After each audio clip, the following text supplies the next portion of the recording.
हमारा next topic है Lebanese calculator.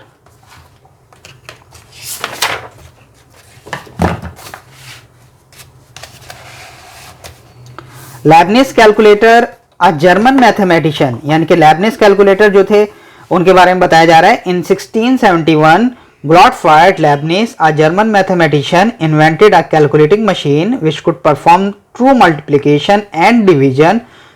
इन्होंने एक परफॉर्म किया था ट्रू मल्टीप्लिकेशन और डिवीजन का इन्होंने कॉन्सेप्ट दिया था। इनके बारे में कहा जाता है लेबनिज कैलकुलेटर। एक ऐसा कैलकुलेटर इन्होंने इन्वेंट किया था जो कि मल्टीप्लिकेशन और डिवीजन इजिली परफॉर्म करती है। Go to the next topic, Jacob's loom. Jacob's loom जो थे उनके बारे में बताया जा रहा है।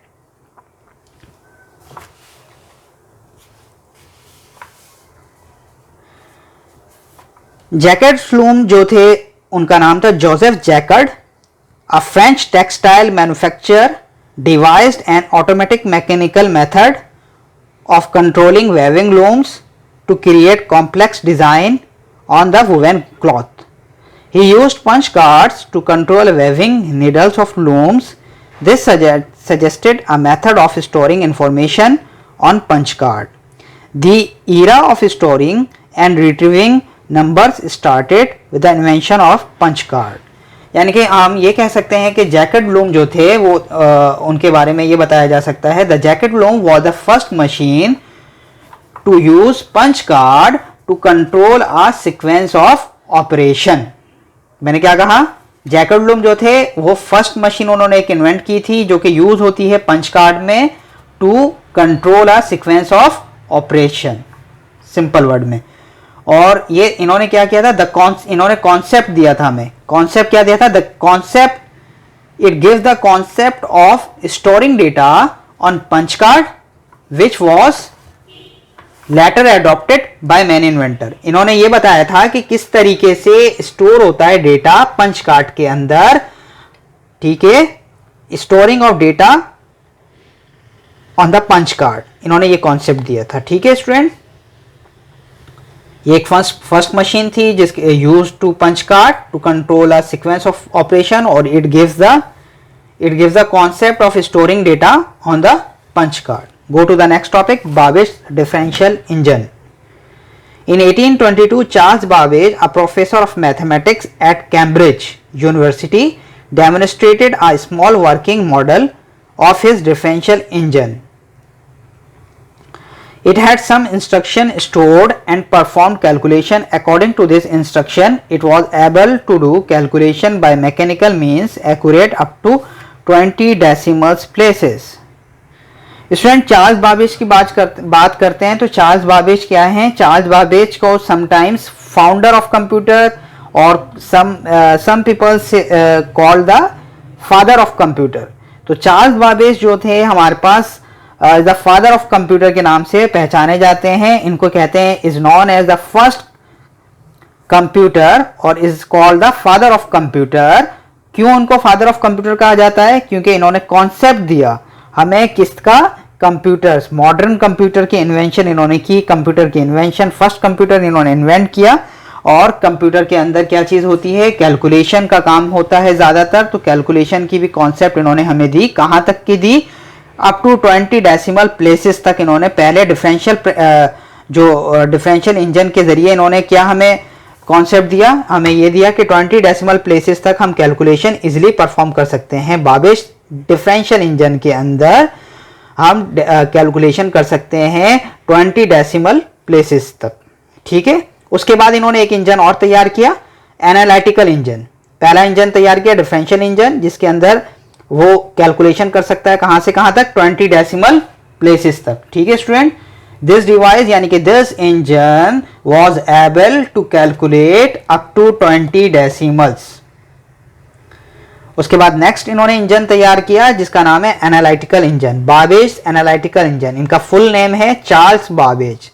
जैसा कि मैं बता चुका हूं, इनको कहा जाता है, is known as the first inventor of computer, the father of computer, the founder of computer.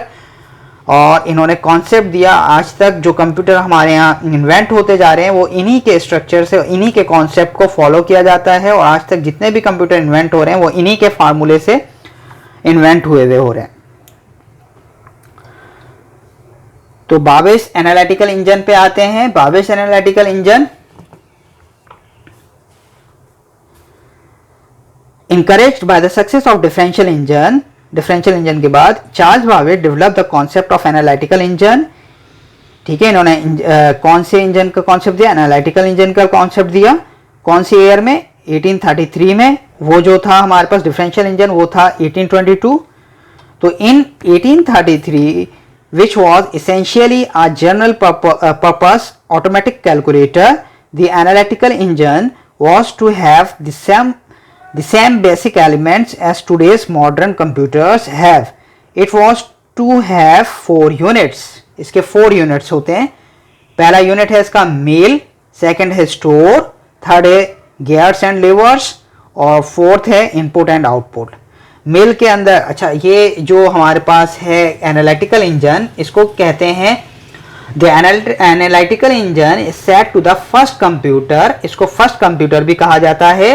क्यों कहा जाता है? क्योंकि इसके अंदर कंप्यूटिंग डिवाइस के यानी कंप्यूटिंग कॉन्सेप्ट ज़्यादातर आज तक जितने भी इंजन कंप्यूटर यूज किए जा रहे हैं, इसके अंदर ज़्यादातर कंप्यूटर का कॉन्सेप्ट हमें मिलता है। यानी कि कह सकते हैं because most of the computing concept that are used today were introduced by the analytical engine.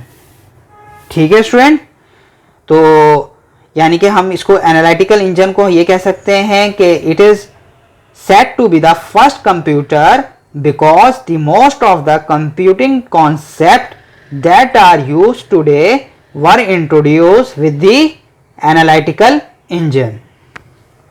Mail की बात करते हैं। इसके 4 यूनिट्स थे, जैसे कि मैं आपको बता चुका हूं। मेल का मतलब है कि एक एनालिटिकल इंजन जिसका had a mill in which it is similar to the process that is use today's computer, यानी कि मैकेनिकल यूनिट फॉर कैलकुलेशन के तौर पे यूज होता है। स्टोर का मतलब क्या है? टू होल्ड अ डेटा, पहले होल्ड किया जाएगा डेटा और उसके बाद कैलकुलेशन को परफॉर्म, उसका रिजल्ट अनाउंस किया जाएगा।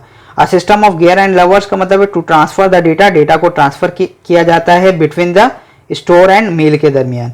इनपुट एंड आउटपुट यूनिट, इसका मतलब है रीड करेगा डेटा और डिस्प्ले द रिजल्ट, यानी कि रीड करेगा डेटा, जो रीड करेगा डेटा वो इनपुट डिवाइस होगी, और जो डिस्प्ले करेगा रिजल्ट वो आपके पास आउटपुट यूनिट होगी। स्टूडेंट्स, ये आपका लेक्चर नंबर 1 था। होपफुली आपको समझ में आया होगा ये। नेक्स्ट क्लास में हम लेक्चर नंबर 2 में मिलेंगे। जब तक आप अपना ख्याल रखें। Thank you very much for listening this class.